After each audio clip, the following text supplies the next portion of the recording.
अपनी हालत का जिम्मेदार तू खुद है। किसने कहा तेरे से वो राज जानने के लिए? तलब भी ऐसी है।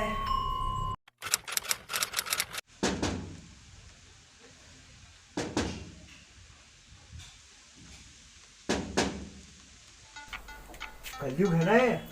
यहाँ तो सीधे तरीके से कोई दरवाजा खोलेगा नहीं, जरा डायलॉग बाजी करनी पड़ती है, फिर देखना कैसे दरवाजा खुलता है। तेरे दर पे कोई आया है, कोई तो अंदर से कुछ बोल दो।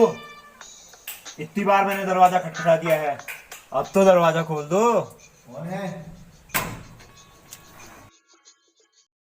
कौन है तू? महाराज मैं हूँ। अरे मैं कौन? मैं वही जिसकी गाड़ी का एक्सीडेंट हो रखा है। ऐसे तो कितनी गाड़ियों का एक्सीडेंट होता है, तो हर किसी को जानेंगे हम। नहीं नहीं महाराज, मेरी बड़ी गाड़ी का एक्सीडेंट हुआ है। आखिर तू चाहता क्या है हमसे? महाराज महाराज, क्या आज रात मुझे यहाँ रहने को मिल सकता है? मेरी गाड़ी का एक्सीडेंट हो गया है, बाहर इतनी तेज बारिश हो रही है, मैं कहाँ जाऊँगा महाराज? आज रात मुझे आप अपने यहाँ शरण दे दीजिए महाराज, बस आज रात का सवाल है। वत्स, गिड़गिड़ाने की जरूरत नहीं है, ये परमेश्वर का घर है, यहाँ कोई भी आ जा सकता है, तुम भी आओ। अच्छा कोई भी आ सकता है, तो मैं भी आ जाता हूँ यार, क्या जोड़ है। आप मेरे गुरु नंगानंद से बात कर लीजिए। अच्छा तो इस घर के मालिक परमेश्वर हैं, आप नहीं? बुलाइए जरा इस घर के मालिक परमेश्वर को, उनसे कुछ बातचीत करनी है। आज रात रहना है ना मैंने यहाँ, पैसे वैसे की व्यवस्था करनी पड़ेगी। ऐसे भी क्या रहते हैं हम, है तो अपना स्टाइल पूरा एटीट्यूड वाला। बालक आपने मूर्ख देखे? आज तक तो नहीं देखे। तो दर्पण में अपना शक्ल देखो, उसमें मूर्ख नजर आ जाएगा आपको। बालक काफी भूखे नजर आते हो, कुछ खाना भी खाओगे क्या? माल पियोगे? महाराज माल तो मैं बिल्कुल नहीं पीऊंगा, क्योंकि माल की वजह से तो सारा गाड़ी ठुक गया, बिल्कुल चोक हो रखा था। लेकिन खाने के लिए अगर कुछ है तो दे दीजिए, बहुत भूख लगी है, सुबह से कुछ नहीं खाया है ना इधर रसोई? महाराज रसोई में कुछ है? हाँ है, कुकर है, कढ़ाई है, लकड़ियाँ हैं और मिट्टी दे ले, लकड़ियों में आग लगा और खाना पका के खा ले। महाराज वैसे भूख मुझे बिल्कुल नहीं है। तभी तो मैंने तेरे लिए खाना नहीं बचाया था, मेरे को पता था, तभी तो सब मैं खा गया। महाराज मेरे लिए इस कमरे में बिस्तर की व्यवस्था हो जाएगी या आपकी धोती चीर के मुझे बिस्तर बनाना पड़ेगा? अरे मूर्ख, यहाँ सो जाना, ये बिस्तर लगा है, मेरा शिष्य लपाड़िया सोया है, इसके साथ सो जा तू भी। ऐसे में सोऊंगा मैं? नहीं सोना तो सीधे निकल। अरे महाराज आप गुस्सा क्यों हो रहे हैं? घर में तो मैं खौर में सोता हूँ विदाउट बिस्तर। हाँ तो मैं सोता हूँ, चल सोता पड़े। अरे सोने दे। महाराज महाराज महाराज देखिए अपने शिष्य को, बिल्कुल बिस्तर घेर के सोया है, मैं कैसे सोऊंगा? This is your headache. तुम्हारा सर दर्द है, तुम ही निपटो। एक तो तुम्हें रहने के लिए हम घर दें, फिर यार महाराज जी देखिए। है? अरे मेरे साधु कब आते हो, बड़ी देर लगा दी। अरे मैं जाता हूँ, अंदर कोई भी आना, भूत आता हुआ अंदर मत आना तुम लोग, मैं जाता हूँ। देखा साला आसाराम बापू कहीं का। अरे कौन सा खेल खिला रहा है? और एक पर्दा लगा देता है, भूत आएगा हमें बुकाएगा, साला खुद को ना बुका दे भूत। अरे कौन सा गेम खेल रहे हैं? उठ चल।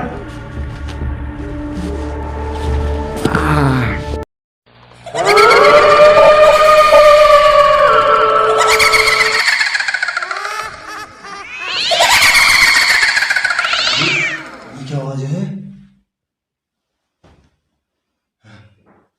अबे लफड़िया, हाँ लफड़िया, हाँ। ये क्या आवाज आ रही है? अरे अंदर भूत का अपना खेल खेलने, तू सो जा चुपचाप। ये भूत है, चुड़ैल है, और ये आवाज तो यहाँ से आ रही है। अरे हो गया ना यार, तू सो जा चुपचाप। कैसा आदमी है, सो जा।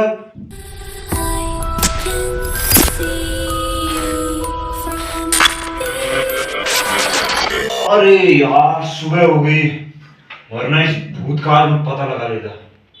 कोई नहीं, फिर से आऊंगा इस घर में। महाराज, अरे ओ महाराज, महाराज मैं आप चलता हूँ, बहुत बहुत धन्यवाद आपका मुझे शरण देने के लिए। महाराज एक बात समझ में नहीं आई मुझे, कल रात जब मैं सोया था कुछ अजीब अजीब सी आवाजें आ रही थी, डरावनी। कैसी आवाजें थी वो? तू नहीं जान सकता वो आवाज। क्यों महाराज, मैं क्यों नहीं जान सकता? वो मेरा जैसा सिद्ध आदमी ही जान सकता है बाबा। वो तो मैं जानता हूँ कितने सिद्ध हैं आप। अगर आप जान सकते हैं तो मैं भी जान सकता हूँ। बताइए कौन सी आवाजें थी? उसके लिए तेरे को साधु बनना पड़ेगा। साधु? हाँ मैं तैयार हूँ साधु बनने के लिए। बताइए क्या करना होगा साधु बनने के लिए? तुझे उस आदमी को ढूंढना पड़ेगा इस दुनिया में जो तेरे साधु होने पे सबसे ज्यादा दुखी होगा। मेरे साधु होने पे सबसे ज्यादा दुखी होगा। मैं ढूंढ के लाऊंगा और साधु बन के रहूंगा।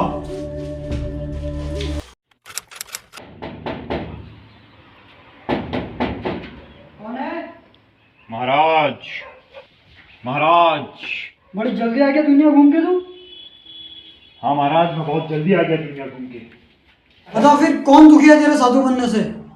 महाराज, जब मैं यहां से गया मैं सबसे पहले अपने दुश्मन से मिला। उस दुश्मन से जो हमेशा मेरा बुरा चाहता है।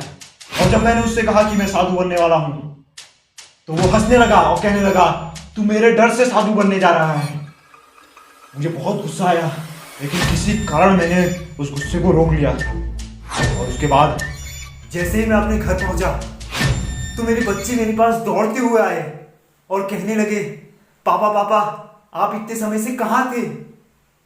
मैं थोड़ा सा मुस्कुराया और मेरे से कहने लगे कि पिताजी आप हमारे लिए चॉकलेट लाए हैं। मैंने अपने बच्चों से कहा कि बेटा लाया तो हूँ, लेकिन ये आखिरी बार है, इसके बाद तुम्हारा पिता तुम्हें कभी नहीं दिखेगा।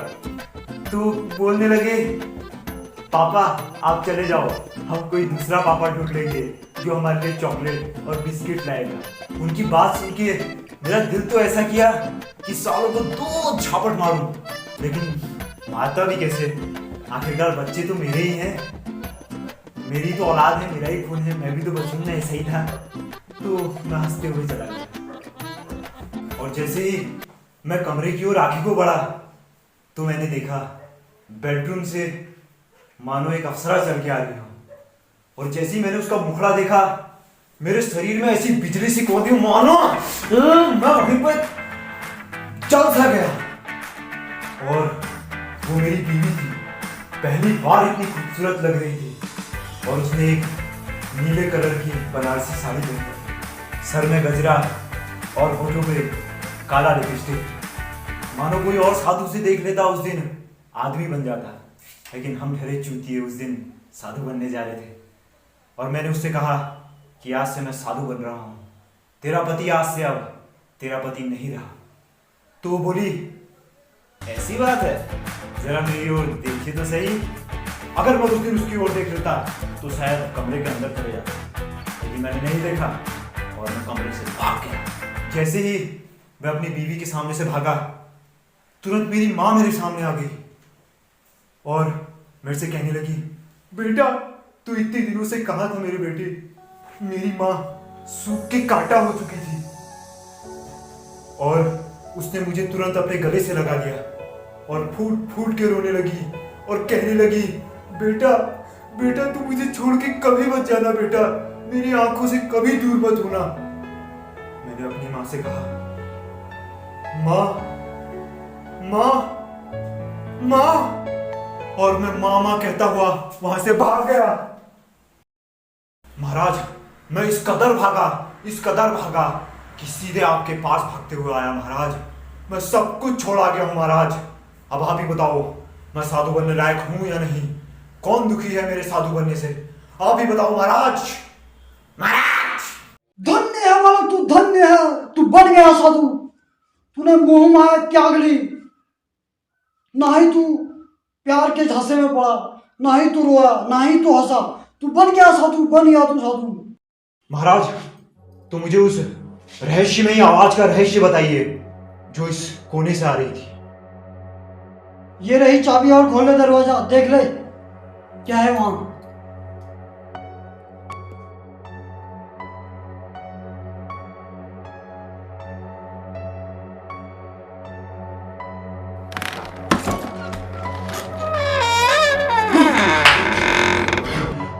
क्या दिखा तेरे को? क्या दिखा? बता इस दुनिया वालों को, बता क्या दिखा तेरे को? क्या देखा तूने यहाँ? जो मैंने देखा वो मैं दुनिया को नहीं बता सकता। क्यों नहीं बता सकता? क्योंकि क्योंकि जो ये वीडियो देख रहे हैं वो साधु नहीं है, वो साधु नहीं है। और अगर इन्हें जानना है तो इन्हें साधु बनना पड़ेगा। साधु तो बनना पड़ेगा। क्या दिखा देख ले, तू भी देख ले।